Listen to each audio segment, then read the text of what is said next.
इस चैनल को सब्सक्राइब करें और बेल आइकन दबाना ना भूलें। D4 न्यूज़ देख रहे तमाम दोस्तों को दीपक भंडारी का नमस्कार। जब से पूर्व मुख्यमंत्री कैप्टन अमरिंदर सिंह को कांग्रेस की ओर से इस्तीफा देने के लिए मजबूर किया गया है, तब से वह खुद को अपमानित महसूस कर रहे हैं। ऐसे क्यास लगाए जा रहे थे कि कैप्टन अमरिंदर सिंह जल्द ही अपना राजनीतिक दल बनाने जा रहे हैं। इससे पहले यह क्यास लगाए जा रहे थे कि वह भाजपा का दामन थाम लेंगे, लेकिन उन्होंने स्पष्ट कर दिया है कि वह भाजपा में शामिल नहीं होंगे। हमारी जानकारी के मुताबिक जो पूर्व मुख्यमंत्री कैप्टन अमरिंदर सिंह जो पार्टी बनाने जा रहे हैं उसका नाम होगा पंजाब विकास पार्टी। पार्टी की घोषणा से पहले अमरिंदर सिंह ने अपने करीबी नेताओं से संपर्क साधना शुरू कर दिया है। इस पार्टी में नवजोत सिंह सिद्धू के विरोधियों को भी शामिल किया जाएगा। अमरिंदर सिंह को कुछ दिन पहले ही मुख्यमंत्री पद छोड़ना पड़ा था। इसके बाद वह दिल्ली के दौरे पर गए थे, जहां पर उन्होंने केंद्रीय गृह मंत्री अमित शाह और राष्ट्रीय सुरक्षा सलाहकार अजीत डोभाल से मुलाकात की थी। इसके बाद उन्होंने यह कह दिया था कि वह कांग्रेस छोड़ रहे हैं। उन्होंने भाजपा में भी जाने से इनकार किया था। जब से अमरिंदर सिंह ने मुख्यमंत्री का पद छोड़ा है, तभी से वह नवजोत सिंह सिद्धू के खिलाफ आक्रामक होते दिखाई दे रहे थे। उन्होंने स्पष्ट किया था कि नवजोत सिंह सिद्धू को वह किसी कीमत पर जीतने नहीं देंगे। हालांकि उनके इस बयान का जवाब नवजोत सिंह सिद्धू के रणनीति सलाहकार मोहम्मद मुस्तफा की ओर से पहले ही दे दिया गया है और कहा गया है कि कैप्टन नवजोत सिंह सिद्धू के सामने खुद खड़ा होकर देख लें, विधानसभा चुनाव में उनकी जमानत तक जब्त करवा दी जाएगी। हमें जो जानकारी मिली है उसमें यह सामने आया है कि अमरिंदर सिंह अपने करीबी नेताओं से मिलकर ये पार्टी बना रहे हैं। इसमें मंत्रिमंडल से बाहर हुए जो उनके करीब मंत्री जो हैं रह चुके हैं उन, या फिर कांग्रेस की ओर से अब किनारे किए गए जो मंत्री हैं या जो नेता हैं, उन्हें इस पार्टी में शामिल किया जाएगा। इसके बाद इसमें सिद्धू से जो नेता नाराज हैं उन्हें इस पार्टी में शामिल किया जाएगा। पंजाब में विधानसभा चुनावों को चंद महीने ही शेष रह गए हैं। अगर यूं कहें कि करीब करीब 3 महीने बाद कोड ऑफ कंडक्ट लग जाएगा तो कुछ गलत नहीं होगा। चुनाव नजदीक आने पर कैप्टन के करीबी कांग्रेसियों की टिकट कटना भी तय माना जा रहा है। तब बाकी दावेदारों को पार्टी में शामिल कर मजबूत किया जाएगा। कैप्टन पूरी तरह से कांग्रेस को ही झटका देने के मूड में है। कैप्टन की यह कोशिश रहेगी, भले ही वह सत्ता में ना आए, लेकिन किसी तरह से कांग्रेस को वह सत्ता में दोबारा आने से रोकने के लिए हर संभव कदम उठाएंगे और इसके लिए वह किसी भी हद तक जा सकते हैं। कैप्टन के इस कदम को पंजाब की कांग्रेस के लिए भी खतरा माना जा रहा है, क्योंकि कैप्टन के करीबी विधायक और पूर्व मंत्री कांग्रेस छोड़कर कैप्टन अमरिंदर सिंह के साथ जा सकते हैं। और ऐसे में अगर यदि पहले ये सब कुछ शामिल होता है तो ऐसे भी कहा जा सकता है कि चरणजीत सिंह चन्नी, जिन्हें हाल ही में मुख्यमंत्री बनाया गया है, उनकी सरकार भी अल्पमत में आ सकती है। खास बात यह है कि लगातार क्यास लगाए जा रहे थे कि आखिरकार पूर्व मुख्यमंत्री कैप्टन अमरिंदर सिंह का कदम क्या होगा, क्योंकि जिस तरह से वह खुद को अपमानित महसूस कर रहे थे उस तरह से वह चुप नहीं बैठेंगे। हालांकि ऐसा कहा जा रहा है कि कैप्टन अपनी इस जो भी पोजीशन हुई है उसके लिए वह खुद जिम्मेदार हैं। आज जो इंदरवीर सिंह बुलारिया हैं, कभी कैप्टन के करीबी रह चुके हैं, हमारी उनसे बात हुई थी, उन्होंने भी यह कहा है कि कैप्टन अमरिंदर सिंह की जो हालात आज हुए हैं उसके लिए वह खुद जिम्मेदार हैं। कैप्टन अमरिंदर सिंह की ये जो नई पार्टी बनाएंगे पंजाब विकास पार्टी, उसका फोकस रहेगा कि वह किसान आंदोलन को खत्म करवाए। माना जा रहा है कि संगठन के जरिए कैप्टन कृषि कानूनों का विरोध करेंगे और कोशिश करेंगे कि किसानों का उन्हें पूर्ण तरह से समर्थन हासिल हो। वैसे अगर कहा जाए तो किसान कैप्टन अमरिंदर सिंह के खिलाफ इसलिए नहीं है क्योंकि जब पंजाब में आंदोलन हुआ तो कैप्टन अमरिंदर सिंह की ही सरकार थी और उन्होंने किसानों के साथ किसी तरह की सख्ती नहीं बरती। वहीं अगर बात करें श्रोमणी अकाली दल बादल से टूटकर बने अकाली दल टकसाली की, तो उन्होंने भी पूर्व मुख्यमंत्री कैप्टन अमरिंदर सिंह को अपने साथ आने का न्योता दिया है। जानकारी के मुताबिक अकाली दल टकसाली के नेता सुखदेव सिंह ढींढसा ने कहा है कि अगर अमरिंदर सिंह उनके साथ आते हैं तो उनके साथ गठजोड़ के लिए वे तैयार हैं। पंजाब में वे नया फ्रंट भी बना सकते हैं। इसके अलावा कृषि सुधार कानूनों का भी इसके जरिए ही हल निकाला जा सकता है। कुल मिलाकर आने वाले दिन पंजाब में रोचक हो सकते हैं। वहीं कांग्रेस आला कमान पर भी एक सवालिया निशान लग गया है कि क्या कांग्रेस में गृह युद्ध छिड़ गया है और इसे राहुल गांधी, प्रियंका गांधी और जो है सोनिया गांधी वह कैसे संभालेंगे। राहुल गांधी के इस्तीफे के बाद से सोनिया गांधी कांग्रेस की कमान संभाल रही हैं, पर हालात बता रहे हैं कि उनसे कुछ संभल नहीं पा रहा। पंजाब, राजस्थान, छत्तीसगढ़, महाराष्ट्र और झारखंड को छोड़कर आज पूरे देश में पार्टी सत्ता से बाहर हो चुकी है। महाराष्ट्र और झारखंड में भी पार्टी की भूमिका नंबर 3 और नंबर 2 की है। 5 राज्यों में विधानसभा चुनाव होने वाले हैं, जिनमें उत्तर प्रदेश भी शामिल है। सबसे बड़े राज्य के बारे में कहा जाता है कि दिल्ली की कुर्सी का रास्ता यहीं से होकर जाता है। ऐसे में लोगों के मन में भी यही सवाल जरूर उठ रहे हैं कि क्या कांग्रेस ऐसी स्थिति में है कि वह उत्तर प्रदेश, उत्तराखंड समेत चुनावी राज्यों में भाजपा को टक्कर दे सके। चुनाव में तो अभी वक्त है, मौजूदा हालात में कांग्रेस की स्थिति क्या है इस पर भी हम चर्चा करेंगे। लेकिन आपको बता दें कि किसी भी पार्टी या संगठन को चलाने के लिए पैसों की आवश्यकता होती है, और यह पैसा कहां से आता है। जो राष्ट्रीय पार्टियां हैं उनको चंदे के मार्फत यह पैसा वसूल आता है, और बहुत बड़े बड़े जो निजी पूंजीपति हैं, बड़े बड़े पूंजीपति वह चंदा देते हैं। लेकिन इस समय जो अधिकतर चंदा है वह भाजपा के खाते में जा रहा है। कांग्रेस को काफी कम चंदा मिल रहा है। ऐसे में जब चुनावों में करोड़ों अरबों रुपए खर्च होते हैं तो पैसा कहां से आएगा। पैसा उन्हीं राज्यों से आना होता है जहां पर जो राष्ट्रीय पार्टियां होती हैं उनकी सरकारें होती हैं। और यहां अगर हम पंजाब की बात करें तो कई बार यह कहा जा चुका है कि पंजाब के जो रिसोर्सेज हैं उन पर नेताओं का कब्जा है या उनके करीबियों का कब्जा है। रेत माफिया, ट्रांसपोर्ट माफिया, शराब माफिया, ड्रग माफिया, इन तमाम माफियों की बात होती है। किसी भी दफ्तर में बिना पैसे के काम नहीं होता। लेकिन इस पर तमाम नेता मौन क्यों रहते हैं? क्योंकि हमारी जानकारी के मुताबिक सारा पैसा जो इकट्ठा किया जाता है उसमें से कुछ हिस्सा आला कमान को भी जाता है और वही पैसा चुनावों पर भी खर्च होता है। कांग्रेस पार्टी पर नजर डालें तो इस समय कांग्रेस में सब कुछ बिखरा हुआ नजर आ रहा है। जिन राज्यों में वे सत्ता में हैं वहां पर गुटबंदी चल रही है। कांग्रेस में सबकी अलग अलग राय है, कोई किसी की सुनना नहीं चाहता। वास्तव में अगर हम आपको बताएं, ये स्थिति तब पैदा होती है जब केंद्रीय नेतृत्व नेताओं से दूर हो जाता है और अपनों की नजर में भी कमजोर हो जाता है।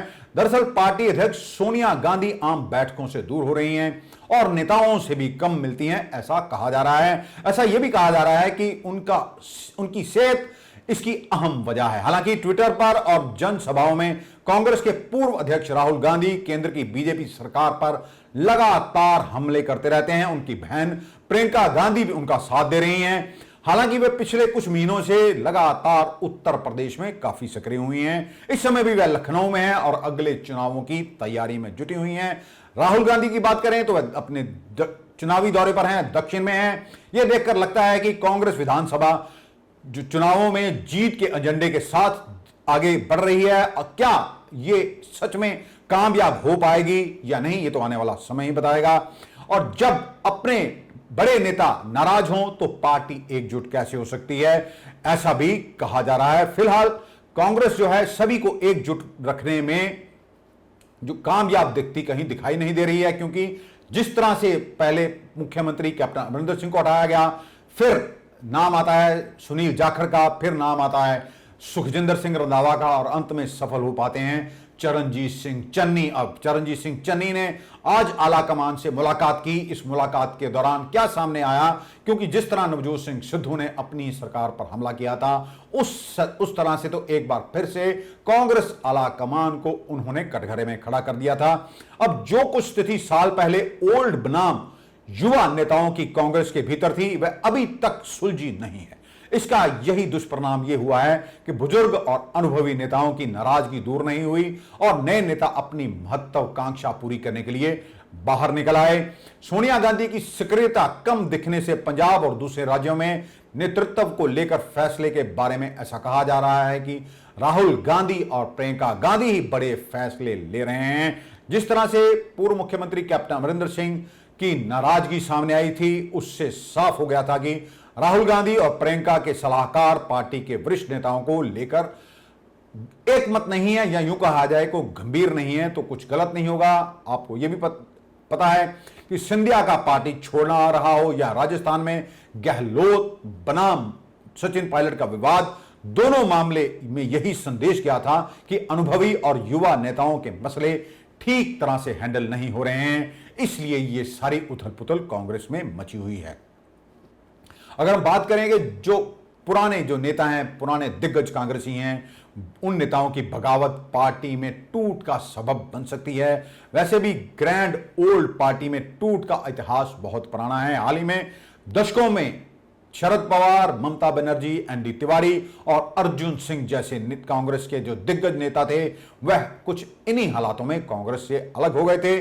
कांग्रेस पंजाब की बात करें, राजस्थान और छत्तीसगढ़ में पूरी तरह अपनी सरकार चला रही है। महाराष्ट्र और झारखंड में कांग्रेस गठबंधन में होने के नाते कुछ मन मुटाव तो जरूर समझा जा सकता है, लेकिन यहां जहां पर उनकी सरकार है, वहां पर अपने ही नहीं संभाल रहे हैं। पहले पंजाब में कांग्रेस एक बारूद के ढेर पर बैठी दिखाई दे रही थी, जिसे कि अभी तक समेटा नहीं गया। वहीं राजस्थान और छत्तीसगढ़ के हालात भी ऐसे ही हैं।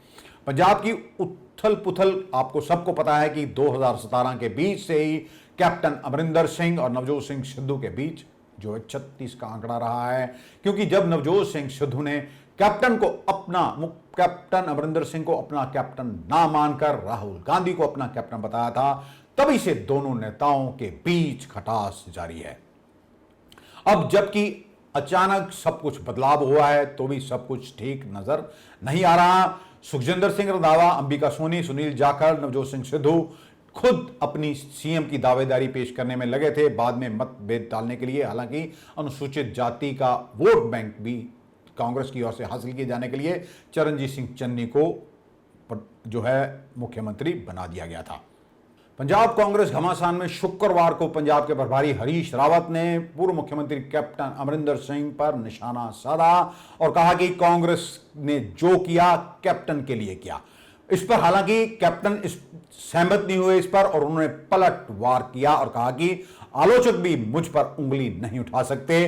कैप्टन ने कहा कि दुनिया ने मेरा अपमान देखा है, फिर भी रावत इसके विपरीत दावे कर रहे हैं। यह अपमान नहीं तो और क्या था। कैप्टन ने यह भी कहा कि अगर पार्टी का इरादा मुझे अपमानित करने का नहीं था, तो नवजोत सिंह सिद्धू को महीनों तक सोशल मीडिया और अन्य सार्वजनिक मंचों पर उनकी खुलेआम आलोचना करने और हमला करने की अनुमति क्यों दी गई। पार्टी ने सिद्धू के नेतृत्व वाले बागियों को मेरे अधिकार को कम करने के लिए खुली छूट क्यों दी। इससे पहले रावत ने कहा था कि कैप्टन के बयान ऐसे हैं जैसे वह किसी दबाव में हैं। रावत ने यह भी कहा था कि कैप्टन किसान विरोधी भाजपा के मददगार ना बने, यह समय सोनिया गांधी के साथ खड़े होने का है।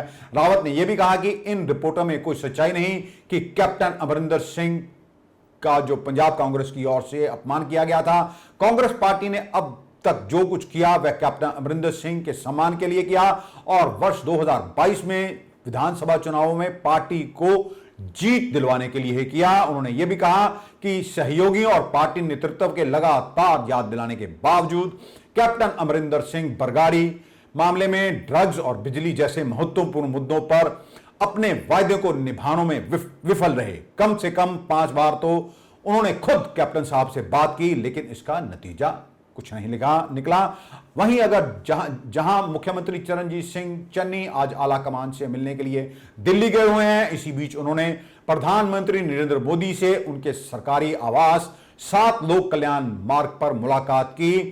प्रधानमंत्री के ऑफिस की ओर से इसकी जानकारी दी गई और मुलाकात की कुछ तस्वीरें भी ट्वीट की गई हैं। मुख्यमंत्री बनने के बाद चरणजीत सिंह चन्नी की यह पहली मुलाकात प्रधानमंत्री नरेंद्र मोदी के साथ थी। चन्नी ने मुलाकात के बाद यह कहा है कि ट्वीट के जरिए उन्होंने कहा है कि खेती कानूनों को वापस लेने और धान की खरीद को ना टालने जैसे विषयों पर उन्होंने प्रधानमंत्री नरेंद्र मोदी से बात की। इसके अलावा उन्होंने करतारपुर कॉरिडोर खोलने की भी मांग की, जो कि कोरोना काल के दौरान बंद कर दिया गया था। आपको यह भी बता दें कि इससे पहले इन्होंने आला कमान से मुलाकात की, लेकिन उस दौरान क्या हुआ अभी फिलहाल ये सामने नहीं आ पाया है। उधर किसान प्रदर्शनकारियों पर सुप्रीम कोर्ट ने कड़ी फटकार लगाई और कहा कि आपने शहर का दम घोट दिया। तीनों कृषि कानूनों के विरोध में जनतंत्र मंत्र पर सत्याग्रह की इजाजत की मांग कर रहे किसान संगठनों पर सुप्रीम कोर्ट की ओर से कई कड़ी टिप्पणियां की गई हैं। कोर्ट ने कहा कि संगठन जब पहले ही इन कानूनों के खिलाफ अदालत का दरवाजा खटखटा चुका है तो फिर विरोध प्रदर्शन करने की क्या जरूरत। किसानों को कोर्ट पर भरोसा रखना चाहिए। कोर्ट ने तो यहां तक कह दिया कि आप पूरे शहर का दम घोंट रहे हैं, अब आप शहर के भीतर आना चाहते हैं। जस्टिस एएम खानविलकर और जस्टिस सीटी रवि कुमार की बेंच ने दिल्ली एनसीआर की सीमाओं पर चल रहे किसानों के विरोध प्रदर्शन को लेकर आलोचनात्मक टिप्पणी की और कहा कि किसानों को ऐसा नहीं करना चाहिए। उन्होंने यह कहा कि आप ट्रेनें रोक रहे हैं, हाईवे बंद कर रहे हैं, क्या शहरी लोग अपना बिजनेस बंद कर दें? क्या ये लोग शहर में आपके धरने से खुश होंगे? आपने पूरे शहर को अवरुद्ध कर रखा है और अब आप शहर के भीतर आकर प्रदर्शन करना चाहते हैं। क्या शहर के लोग आपसे खुश हैं? यह सब खत्म होना चाहिए। कोर्ट की इस टिप्पणी के बाद किसानों ने कहा है कि रोड पुलिस की तरफ से ब्लॉक की गई है, ना कि किसानों की तरफ से। वहीं कोर्ट में किसान महापंचायत की तरफ से जो दलील दी गई वैसी बात गाजीपुर पर किसान आंदोलन की अगुवाई कर रहे राकेश टिकैत ने कही है। उन्होंने कहा कि हाईवे प्रदर्शनकारियों ने नहीं बल्कि पुलिस ने ब्लॉक कर रखा है। सिंगू बॉर्डर पर भी अंदर तक गाड़ियां चल रही हैं, बैरिकेड्स हटा दें तो गाड़ियां आगे निकल जाएंगी। टिकैत ने यह भी कहा कि परेशानी तो उन्हें भी है और किसान चाहते हैं कि सरकार उनसे बात करे और समाधान निकाले। और अगर हम बात करें कि पेट्रोल डीजल की लगातार महंगी हो रही कीमतों के बीच अब नेचुरल गैस भी महंगी हो गई है। केंद्र ने नेचुरल गैस की कीमत में भारी इजाफा किया है। यह कदम अंतर्राष्ट्रीय बाजार में नेचुरल गैस के दामों के बढ़ने के बाद उठाया गया है। नेचुरल गैस का इस्तेमाल फर्टिलाइजर बनाने, पावर प्लांट चलाने में किया जाता है। इससे ही सीएनजी बनाई जाती है। नेचुरल गैस के दाम बढ़ने का असर आने का वक्त में सीएनजी, पीएनजी और कई कीमतों पर भी असर पड़ने की जो है वो ऐसा समझा जा रहा है। क्या महंगा होगा? नेचुरल गैस के दाम बढ़ने के बाद सीएनजी और पाइप के जरिए घरों तक पहुंचने वाली रसोई गैस भी महंगी हो जाएगी। फर्टिलाइजर की कीमत भी बढ़ेगी। गैस से पैदा होने वाली बिजली की लागत बढ़ेगी, लेकिन उपभोक्ताओं को इससे परेशानी का सामना करना पड़ सकता है।